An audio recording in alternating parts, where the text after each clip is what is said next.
Good evening, YouTube listeners from around the world. Thank you all for listening to the Voices of Childcare. This is Melissa Nelson, CEO of Circular Children Academy of Benson, North Carolina. I pray all is well with everyone this evening. I'm here to bring to you another voice, another life from the Voices of Childcare. I introduce to you Miss Carmen Woodall. Miss Woodall, please tell the listeners where you are from and what childcare did you attend, and how did you actually grow up in childcare? I am from Baltimore, Maryland, and from what I can remember, it was fun, and I wanted to come to daycare to see my friends. And like when I was little, I was inside of a center daycare, so it's different from a home-based daycare, cause I feel like more comfortable at a home base, cause it's like it's a home, and I just feel like more at home, and the way how like you treat us, and how you help us individually on things that you see that we need help on, and things like that. Okay, so what was more exciting for you of coming to the daycare, a home daycare, versus the center daycare? I know you say that it's different. What do you mean different from a home daycare to from a center daycare? Because a home is a smaller setting. A daycare is more. It's a bigger setting. So how did you adapt from leaving a bigger daycare to a small setting? How was you able to come and adapt to that each and every day you came? I felt like it was because, like you said, it's not a lot of people, and at a center daycare, it feels like more like a school. Oh, more like a school. Yes. Yes, but it's bigger, and we teach the same thing. It's just more kids in a bigger facility than it is a home. So with a bigger facility, you got 30 kids versus to 8 kids. So it's more of you. It's more that they have to do with 30 kids than with 8 kids. Yes. So it's easier to maintain in a home than it is in a bigger facility. You transitioned from childcare to middle school and now high school. How is that working for you? High school is okay. It's definitely different and new because middle school was small, wasn't a lot of people. But I go to a high school where there's like 4,000 people in there, and it takes forever to get to class, and everybody be in your way, and it's just a lot of chaos, but it's okay. So, what was your when you first got in there? What was your expression? What did you do? How long it took you to get to your first class? I got lost, so somebody had to take me to my class. I asked probably 5 different people where this one class was. But I eventually got there before the bell rang. So you in high school. So now you're doing a little bigger things than you was in childcare in middle school. So now you really in a setting where there's temptations really all over. So how do you, knowing that when you go to school, you have all these girls who's doing things that Carmen Woodall don't do. Carmen Woodall is not allowed to do. So what do you do when someone come to you? Because someone going to come to you and try to tell you, it's okay. Well, maybe you could try it this way. It's okay. We're going to just do this and we're going to be back. How do you fight the temptation? What would you do to fight it? Do what I know best. Good.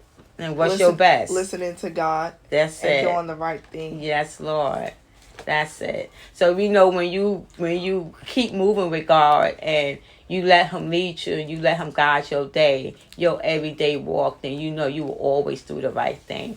Because you got to know this, like I said, there's temptation all day long. And there's going to be girls that come to you, even guys now. They're going to come to you and want you to do all kinds of things. But you got to stay strong-minded. You got to stay steadfast and know that, okay, y'all, this is what Carmen will not tolerate. So you will have to let your voices be known that this is not me. I don't know what you are able to do, but I know what I'm not able to do. And I know what my God is not going to like. So that's good. Your passion is to be a real estate agent. What have you accomplished to work towards that goal? Because you kids always talk about, I got time, I got time, I got time. We don't have time. The time is right now.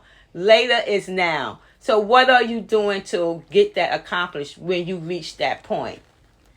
In school, they make us use this app called Zello, and it helps learn about different careers and how much their salary is, Good. and like a bunch of good information that help you try to like get your mind on track about your career or what you want to do when you get older. And outside of school, like I see like different real estate agents showing their houses and remaking houses, and like doing different things, setting prices, why they set the price that they set, like every little detail, and how do they get customers and stuff like that to buy their homes. So I see that a lot on the internet, and that also helps me like to think of like different things, because I also want to run my own business. Okay, now that's it. So is there a teacher in there helping you, guiding you through, are you able to ask questions? Are they able to help you, with the questions that you ask? Or are they showing you very things throughout the day, or just time set in the school throughout the day? Is it, when you get into that class, when you on the computer, are they going around helping you search for things that you will need in the future? Yes. That's good. That's they do. Good. That's good. They really make sure that we're focused on the test that's on the app. Yes. So the app can pick accurate things that the app think that you will like or would be best for you. Yes. Based off what you know and what you put down on the test. That's good. And we all know you're gonna be a successful real estate agent. So you keep that in mind, and if that's your passion, you make sure you focus on that. You go for it and you do your best with it. You do your greatest, because real estate, you got to be ready when you go out there. You got to sell them houses, so you continue working and just don't stop there. Continue, do more, go to the library, search more. Proverbs 16:23 says, the heart of the wise make their mouth prudent, and their lips promote instructions. You have 4 siblings under you, which they all look up to you. Why do you think this verse makes a lot of sense to you? Why is it so important to you? I think the verse makes a lot of sense because, like you said, all 4 of my siblings look up to me, and if they see me do something, they're going to want to do the same thing, or at least try. Like if they see me eat this, or hear me say this, or Lord. hear me watch this, or see me watch certain things, they're going to want to do it too. Yes. So we all know it's very important to control the tongue. You have to control your tongue. Like you say, you have to watch what you do, because good sense is always careful when you use good sense.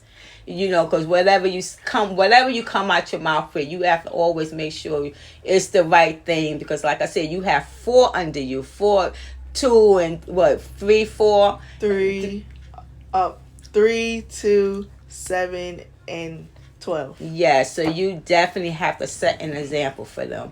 And as long as you keep God in your life and let him guide you and teach you how to do things, even how to be a big sister. Because I know sometimes the flesh get involved. You have 4 under you. And I could only imagine how it will be in the household. So you just keep letting God guide you and teach you and show you all the things that you don't know. Just don't be afraid to talk to God and ask him, show me what I need to tell her right now. Because right now she's out of control.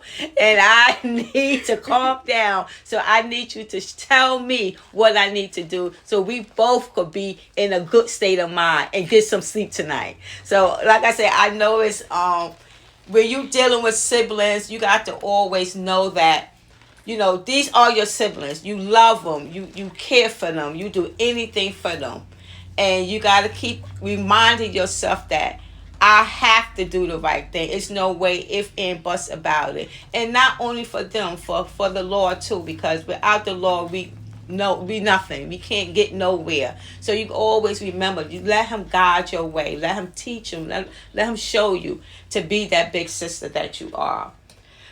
Here we go, Radio Land. Thank you all.